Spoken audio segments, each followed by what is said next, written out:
live to announce the latest free font on our website. We do a free font every week, and so you're welcome to come and get it. The latest one is called Zook, and I just finished posting it. Like, honestly, it was like 5 minutes ago I updated the website, so talk about last minute. Hey, that's the latest font from Sunset Stitches.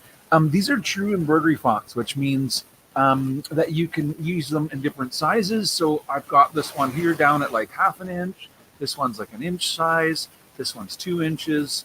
And so as you can see, it works really well at a variety of sizes. Yeah. Anyway, if you missed it last week, the font was Memory Gummy. And before that, we did Doodah and Ball Bound. And so every week there's a new font. Now, if you take my classes, if you're a member of my Floriani workshop class, don't worry, you can get to the font archive, which means you will never miss one, you know. But if you're just collecting them for free, that is awesome. Just come every Friday and visit them. I noticed somebody on Facebook this week posted a question. They said, would that font Memory Gummy be good for puffy foam? And I thought, boy, that's a really good question. I don't know. So I made a stitch out, and the answer is actually it worked out pretty darn good.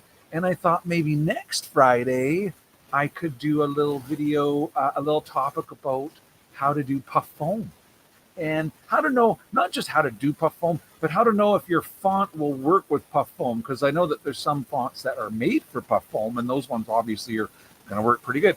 But this one was not intended for puff foam. I did 2 different thicknesses of puff foam. So this has like the really thick one, and this has, it worked really good on the smaller puff foam for sure. The thicker one was a little more of a challenge.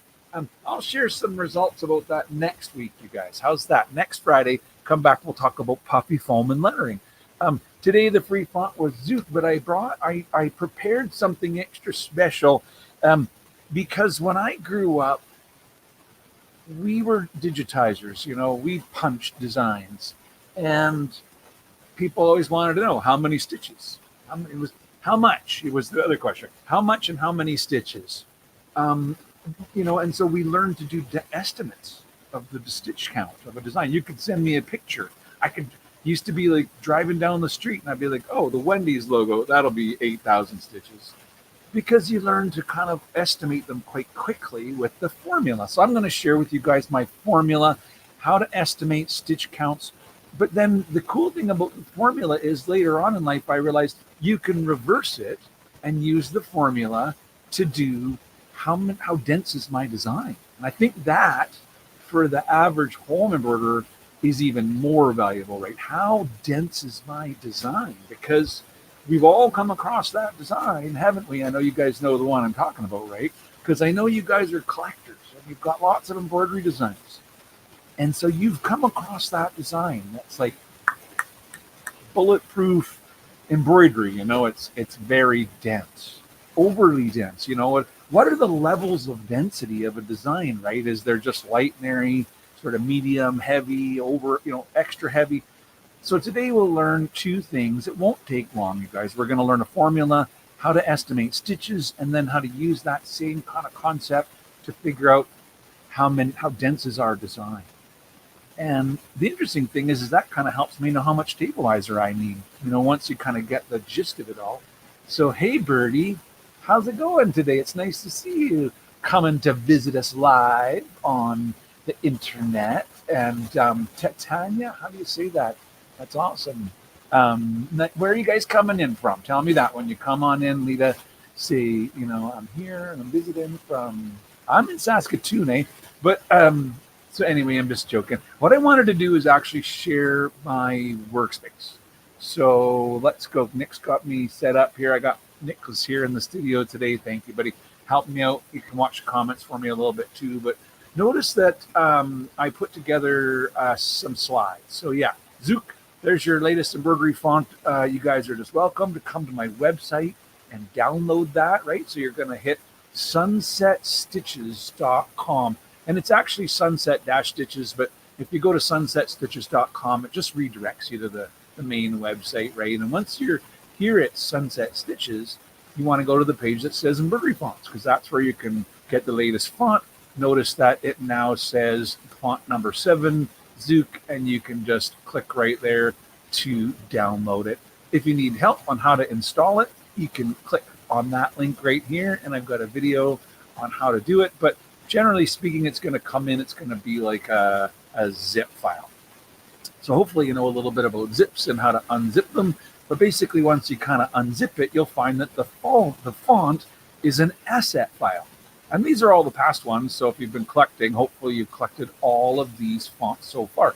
If you're a member, like I said, you can click on here, and then there's an archive, and that's where you got to be logged in to get to it, right? Otherwise, so if you join my embroidery club season 2, they get access to the font archive. Or if you join my workshop number 4, Floriani workshop 4 gets access to the font archives. Well, yeah, and just click on account and click on view all membership options. I just want to say, if you own any of my past workshops, they won't be automatically on our new website, but you can just click here, join for the free Sunset Stitcher account, send me an email, say, Trevor, I already bought, Trevor and Friends Embroidery Club, and I will turn it on. My pleasure. And there's also all the past workshops, workshop 1, 2, and 3. It's pretty much the same thing. I won't know if you join for on my new website. Those are the past workshops. Workshop 4 was the first workshop that kind of started with the new website. So anyway, that's how you can get all the free stuff. But the font, once you get it, you're going to install it. You're going to need to use the Floriani software. And most of my friends have Floriani software, but that said, if you don't have it, come and download it. Just go to their website. Go to the RNK Software Club. I didn't queue this one up. It's rnksoftware.club. This is where you get the free software, and you just click on, the free one's Creative Express, but all of these are basically the same down. It's one install, and then really it's just what can you activate. And if you never bought it, it's called Creative Express, and it comes with a text tool, and you can install our free assets. And so this is the official RNK Software Club website. Go ahead and visit that, and that will help you guys to find get the software if you don't already have it. If you own it, you need to go to your tools drop-down menu, and you need to say import assets. And you'll find that asset file, the one that I made that says, I've got it, here. I think it's in this folder right here. It's Zook 07 Zook AST.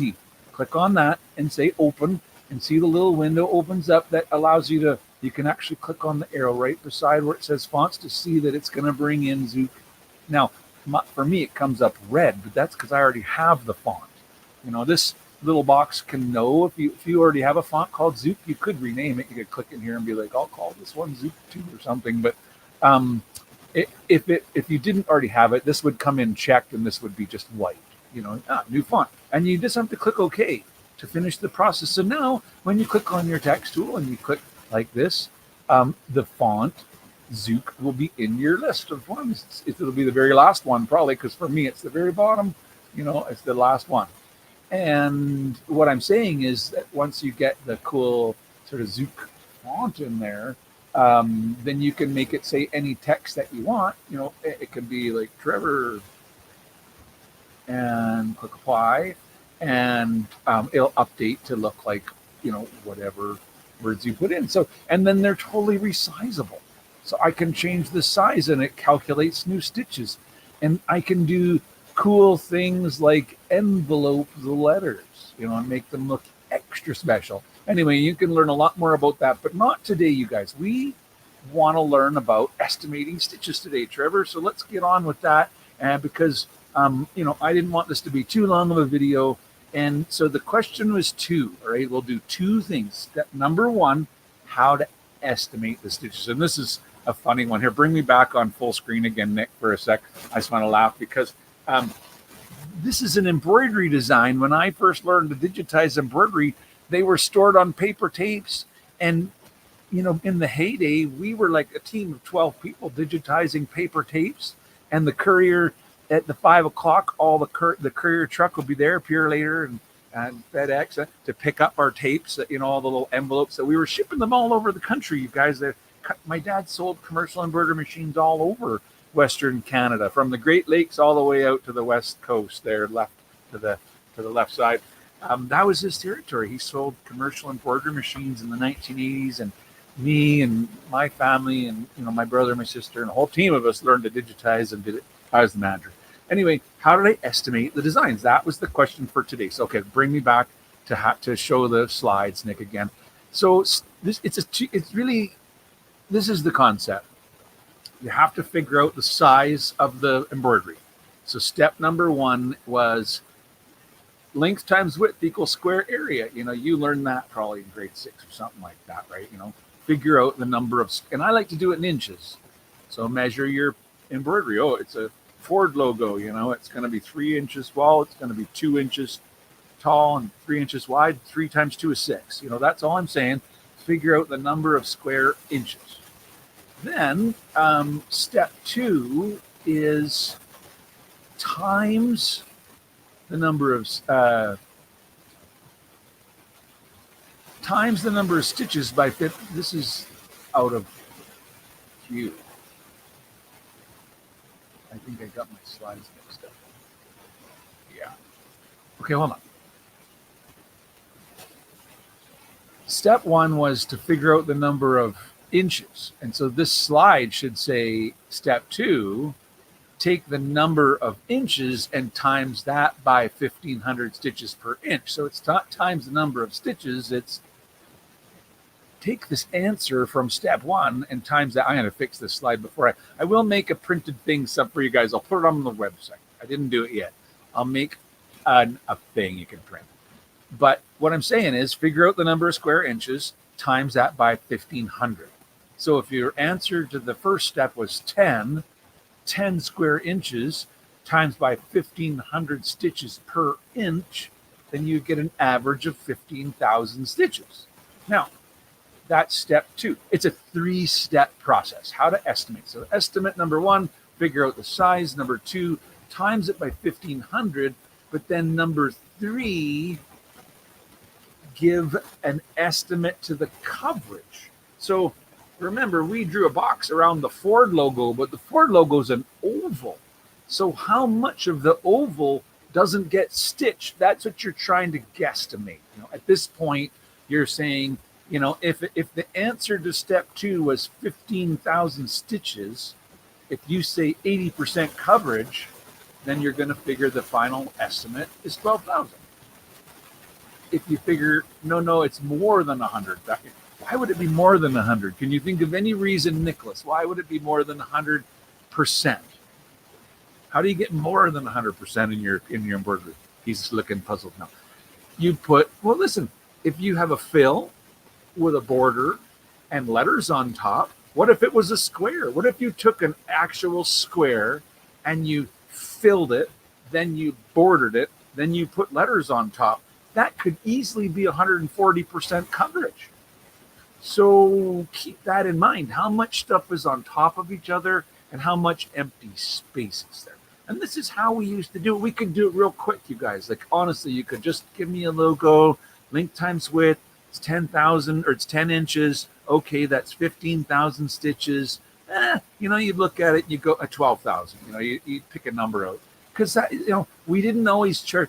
And this is kind of funny. Put me full screen again. We used to charge, it was $25 per 1,000 stitch. That was our rate, So if it was a 10,000 stitch logo and you wanted us to punch the tape, you're paying $250 to get it. And you'd wait too. We weren't, it was the 3-4 day turnaround time. It wasn't like nowadays you can get something digitized almost instantly. The software is so much better, is the reality of it. So, hey guys, hi Lita. How's it going in Iowa? Nice to see you guys today. Oh, the BSO Inn. I love visiting the BSO Inn. I hope I get to go back there again soon. Say hi to everybody. Mary and her wonderful family there, you guys. Temecula, California. That's where one of my very favorite students comes from. Nancy. She comes to all my classes, Nancy. You guys must know Nancy from Temecula, but she works at Moore's. I was thinking about teachers this week, you guys. How many awesome teachers I've met and how many awesome teachers there are.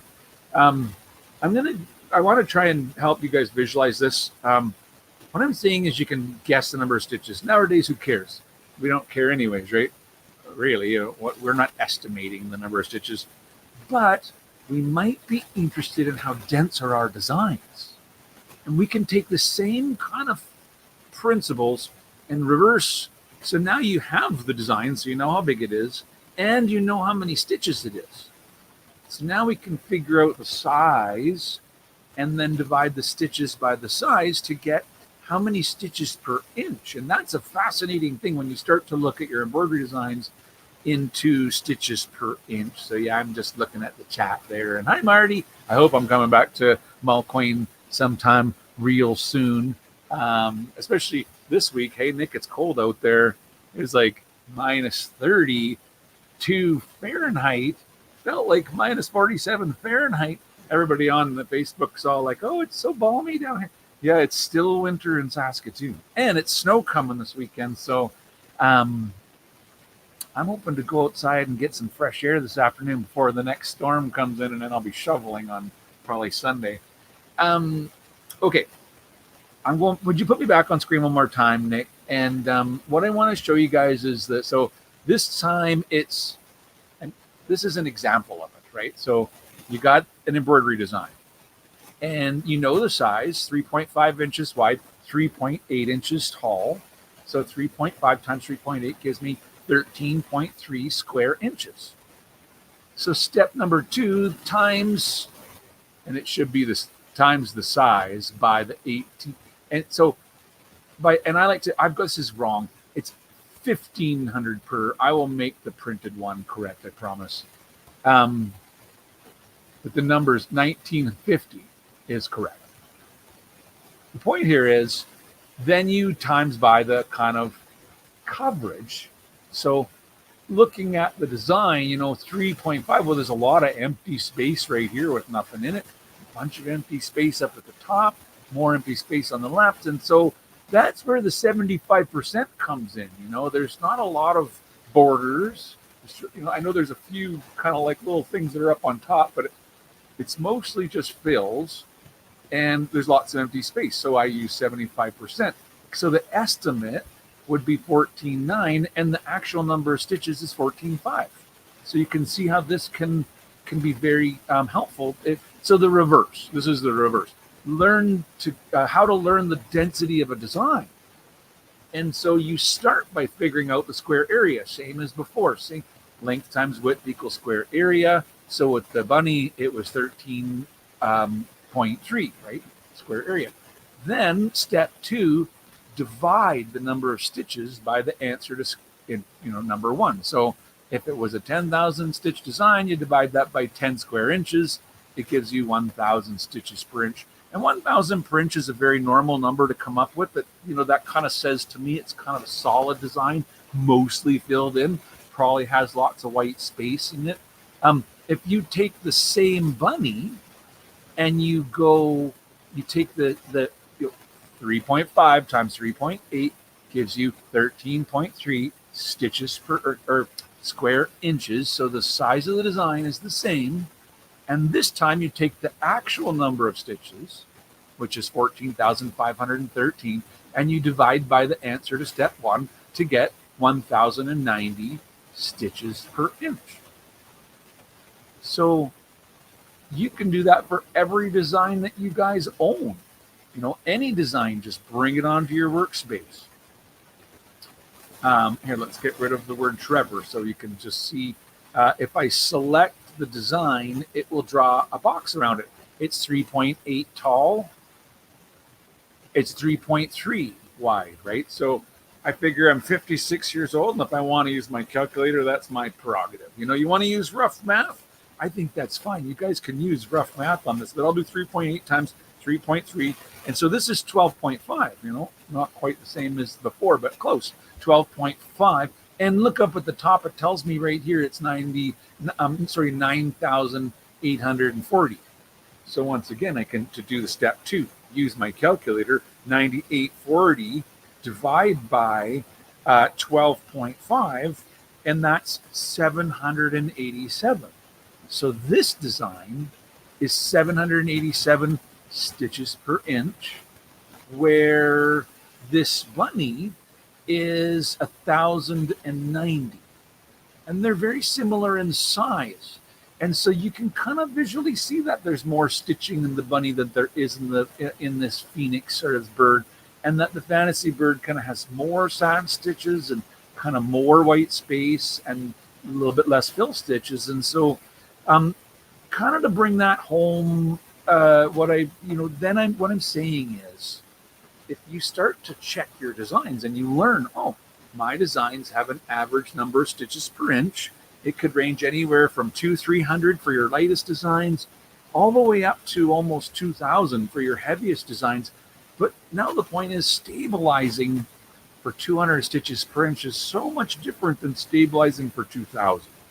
And we can make a whole day class out of this, because I can go on and on about how many stitches per inch and how that affects what my choices are. You know, how many layers of stabilizer. And obviously I'm trying to do what I can with one layer. You know, I'd rather do with one layer, one strong layer versus two lighter layers is, you know, my main concept. But in general, today was about the new font, Zook. Hey, my friend Kim is here. Hi, Kimberly. How's it going today? I know she's down there in sunny California. I wish I could say I was booked to come and see you, but I don't know the next time I'm coming down there. But hopefully sometime in 24, I will get to go. To be honest, I don't have a lot of trips booked right now. So tell your favorite sewing store that Trevor's got some openings available, you know, later this year, because I do, if you want me to visit. But all that said, we can just get together here on Facebook. Now, I don't have any giveaways this week, but I have some. I'm going to make some shamrocks for next week, and we'll give away. So next week can be our little St. Patrick's Day party, and I'll give away some cool freestanding embroidery shamrocks for you guys. And so I so appreciate all of your support and your comments, and so thank you guys so much for doing that. I hope you enjoyed. So any questions or comments about the formulas today? I kind of blew the first one. I feel like I got to make the if you visit sunsetstitches.com, I will do this up and make a page. And where am I going to put it? Good question. I'll put it in the embroidery recipe box. Yeah, I'll make a new page. Do you know what I'm talking about? Have you ever been to the embroidery recipe box? Bring me back on screen one more time, will you, Nick? The embroidery recipe box, that's on the Sunset Stitches website. So this is the Sunset Stitches website. And when you come to the website, if you're on a phone, you kind of have to click a button to see the menus. But if you're on a computer, the menu's at the top, right? And, you know, embroidery fonts is one of the pages that you might want to bookmark, because you can come every week and get a free font. Well, if you visit the embroidery recipe box, we've got a recipe in here, how to do freestanding lace snowflake. And so why don't I add it right to this? Nick, what do you think? Does that make sense? I'll add to this, but it'll probably be this afternoon.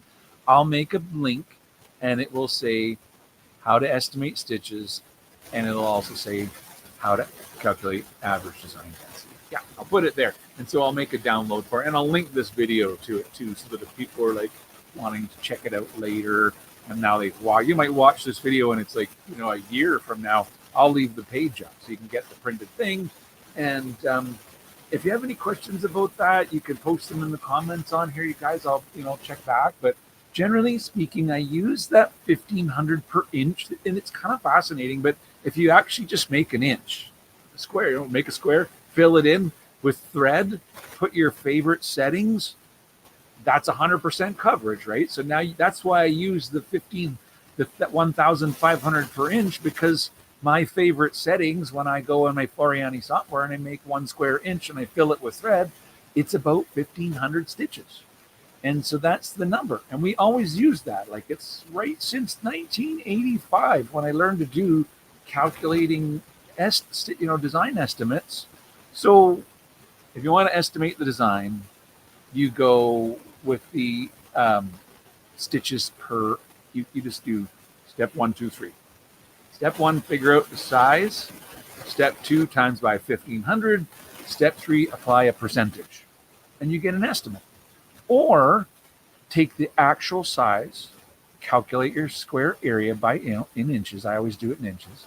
And then take the number of stitches and divide by the square inches to figure out the number of stitches per inch. And as you do that, you'll get a general, the more you do it, the more you'll get a feeling for, 1,800 stitches is, this design is going to be heavier. And I can tell because every time I look at a similar design, it's in that range, and then you'll start to, I promise that over time, it really starts to really help you with choosing your stabilizers, understanding what you're stabilizing. Because if you've ever been to one of my live events, the first thing I say in the morning is, if you ask me how to embroider on a t-shirt, I will say, I don't know. What are you sewing on it? And that is because I really feel that you always need to calculate two things. And it's you need to consider two things. What are you sewing on and what are you sewing on it? And the answer to the two questions is how I build the recipe. So we will do more recipe box stuff. So today was a recipe box video. I didn't realize it was, but apparently today was for Trevor and for Sunset Stitches. And the recipe is how to calculate the average density of your design. I think that's probably what we're more interested in than estimating, right? Is to know. And so maybe that's interesting. And if not, I don't know. Next week, on Friday, we'll talk about puffy foam. I'm not sure that Nicholas or I ever thought of Memory Gummy as being a font for puffy foam, but I think you'll agree that it turned out pretty good. I know you can see some of the puffy foam in there, and that's part of what we can talk about next week. I took some pictures of making it, and I can give a few tips and tricks about if you want to do your own puff foam designs. I can try and give you guys some tips, but we'll do that next Friday. So until next Friday, thank you so much to everybody that came, visited, and commented this afternoon. I hope you guys have a great week. Thank you so much, and bye for now.